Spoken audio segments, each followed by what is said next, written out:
Hello বন্ধুরা, আপনারা সবাই কেমন আছেন? আশা করি সবাই ভালো আছেন। তো আজকে আমি বানাবো মাছের মাথা দিয়ে বাঁধাকপির তরকারি। তো এটা খুবই একটা ফেমাস রেসিপি। এটা বিয়েবাড়ি, অনুষ্ঠান বাড়ি, যে কোনো বাড়িতে এটা রান্না হয়ে থাকে। তো চলুন বাড়িতে বানাই। তো মাছের মাথা লাগছে, আলু কেটে রেখেছি, সর্ষের তেল, বাঁধাকপি, আর লাগছে আদা, আদা গ্রেট করা, লঙ্কা গুঁড়ো, টমেটো কুচি, পাঁচ ফোড়ন, গুঁড়ো লঙ্কা, জিরে গুঁড়ো, কুচনো পেঁয়াজ, নুন আর চিনি। তো চলুন রান্না করা যাক। তো প্রথমে একটা কথা বলি, সেটা হচ্ছে বাঁধাকপি আমি এখন রান্নাটা দেখাচ্ছি। এটা হচ্ছে এই সময়ের বাঁধাকপি তো হয় না গরমকালে, তো বাঁধাকপি থেকে একটা বাজে স্মেল বেরোয়। তো অনেকে আপনারা বাঁধাকপিটা সেদ্ধ করে নেন। তো এক্ষেত্রে আমি বাঁধাকপিটা একদমই সেদ্ধ করিনি। আমি বাঁধাকপিটাকে প্রথমে কি করব, অল্প কড়াতে তেল গরম করতে দিলাম, সর্ষের তেল। তো তার মধ্যে বাঁধাকপিটাকে দিয়ে নুন আর হলুদ দিয়ে ওই চাপা দিয়ে দিয়ে ওটাকে ভালো করে আমি ভাপিয়ে নেব। তো দেখুন আমি সমস্ত বাঁধাকপিগুলো দিয়ে দিয়েছি।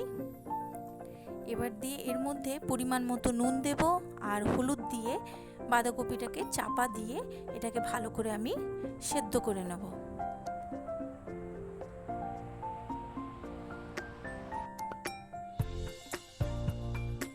আর এই যে রেসিপিটা, এটা হচ্ছে আপনারা রুটি দিয়েও খেতে পারবেন, গরম ভাত দিয়েও খেতে পারবেন। এটা খুবই সুন্দর একটা রেসিপি। এটা বাঙালিদের খুবই একটা জনপ্রিয় রেসিপি। তো এটা অবশ্যই বাড়িতে ট্রাই করে দেখবেন।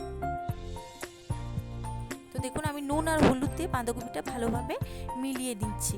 নুন দেওয়ার ফলে বাঁধাকপির থেকে একটা এমনিতেই একটু জল বের হয়। তো এবার আমি বাঁধাকপিটাকে যাতে আরও নরম হয়ে যায়, এর জন্য আমি বাঁধাকপিটাকে প্রথমে ঢাকা দিয়ে ভালো করে আমি সেদ্ধ করে নিচ্ছি। সুন্দর বাঁধাকপিটা সেদ্ধ হয়ে গেছে। তো আমি এটাকে একটা পাত্রে তুলে রাখছি।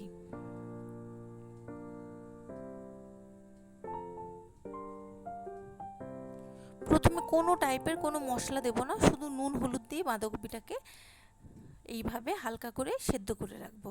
এবার ওই কড়াইতে প্রথমে তেল দেব। তেলটাকে ভালোভাবে গরম হতে দেব।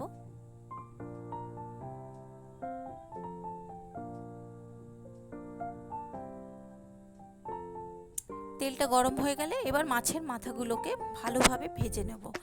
আর এটাকে মাছের মাথাগুলোকে দুদিক থেকেই ভালোভাবে ভেজে নিতে হবে। ভেজে নিয়ে এটাকে হালকা খুন্তির সাহায্যে প্রেস করে, যখন ভাজা হয়ে যাবে তখন খুন্তির সাহায্যে প্রেস করে মাছের মাথাগুলোকে টুকরো টুকরো করে নিতে হবে। আমি এখানে চাপা দিয়েই মাছের মাথাগুলো ভাজছি যাতে করে তেল ছিটকে না যায়। তো দেখুন আমি মাছের মাথাটা ভেজেও নিয়েছি আর সঙ্গে খুন্তি দিয়ে ছোট ছোট টুকরোও করে নিয়েছি। তো এবার মাছটা ভাজা হয়ে গেছে, এবার মাছের মাথাটাকে আমি অন্যদিকে একটা পাত্রে সরিয়ে রাখবো। তো ওই তেলের মধ্যেই এবার দিলাম আমি তেজপাতা ফোড়ন, আর এখানে দিলাম অল্প এলাচ আর দারচিনি থেতো করে। এবার দেব পাঁচ ফোড়ন। ভালো করে ফোড়নটাকে ভেজে নেব। ভেজে নিয়ে ওই ফোড়নের মধ্যেই আমি আলুগুলো দিয়ে দেব।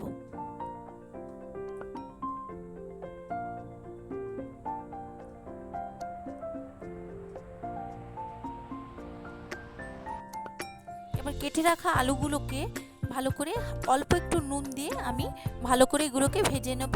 আর এখানে কোনো রকম আমি হলুদ দিচ্ছি না, কারণ মাছের মাথাটা ভাজার ফলে তেলটা অলরেডি হলুদ হয়ে আছে। তো সেক্ষেত্রে আমি কোনো হলুদ ব্যবহার করছি না। তো আলুটাকে ভালো করে ঢাকা দিয়ে ভালো করে আমি সেদ্ধ করে নেব। আর ভালো করে যেন ভাজা হয়ে যায় সেদিকটাও লক্ষ্য রাখতে হবে।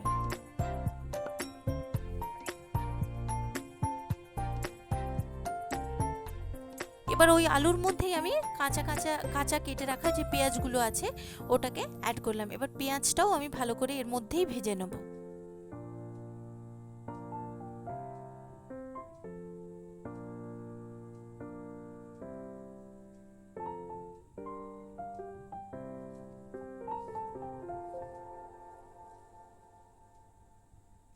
এবার পেঁয়াজগুলো ভাজা হয়ে গেছে। এবার এর মধ্যে কেটে রাখা যে টমেটোগুলো আছে ওটাও দিয়ে দেব।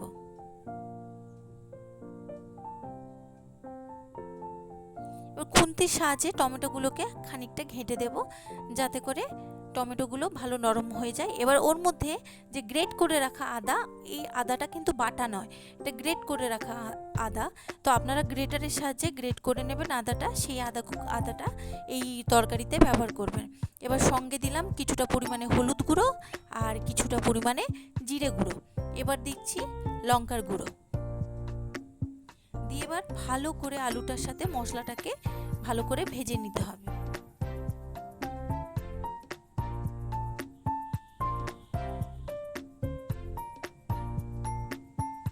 দেখুন টমেটোগুলো সুন্দর নরম হয়ে গেছে, কিন্তু কিছুটা আমি জল অ্যাড করলাম যাতে করে মশলাটা আরও সুন্দরভাবে ভাজা হয়ে যায়, যাতে কোনো কাঁচা গন্ধ না থাকে মশলার। তো আমি জল দিয়ে আলুর মধ্যেই মশলাটাকে ভালো করে আমি কষে নিচ্ছি।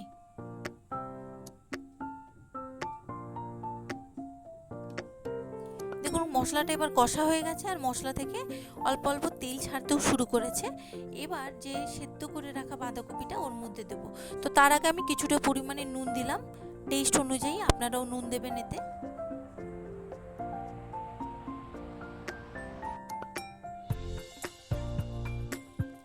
আচ্ছা, তার আগে আমি মাছের মাথাগুলো দিয়ে দিলাম, যাতে করে মাছের মাথার মধ্যেও কিছুটা পরিমাণে মশলাগুলো ভালোভাবে প্রবেশ করে। তো মশলাগুলোর সাথে মাথাটাকেও কিছুক্ষণ ধরে কষে নিলাম।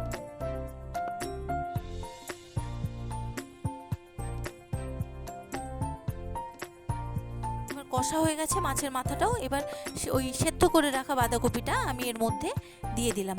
দিয়ে এবার একটা কাজ করতে হবে, সেটা হচ্ছে গ্যাসের যে আঁচটা ওটা একদম সিমে রেখে শুধু বাঁধাকপিটাকে আপনারা ভালোভাবে কষে যাবেন, যতক্ষণ না পর্যন্ত বাঁধাকপিটা নরম হয় বা এর মধ্যে থেকে যে জলটা বেরোবে সেটা শুকিয়ে যায়।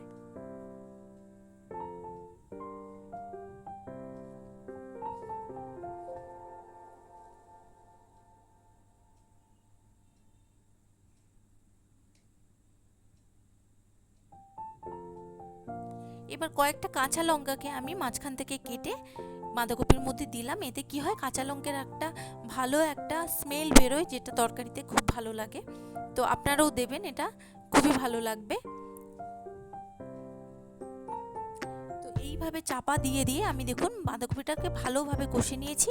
আর নামানোর আগে কিছুটা ঘি দিয়ে আমি এটাকে আরেকবার ভালোভাবে কষে নেব।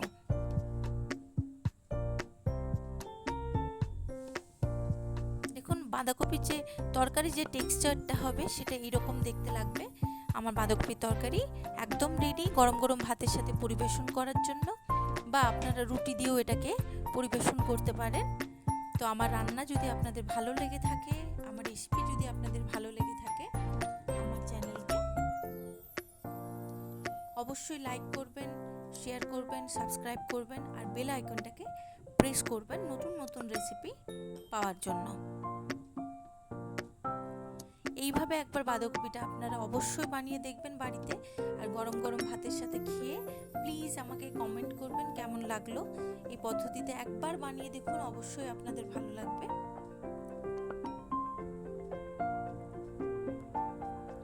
পুরো অনুষ্ঠান বাড়ির মতো বাঁধাকপিটাকে খেতে লাগবে। Thank you for watching.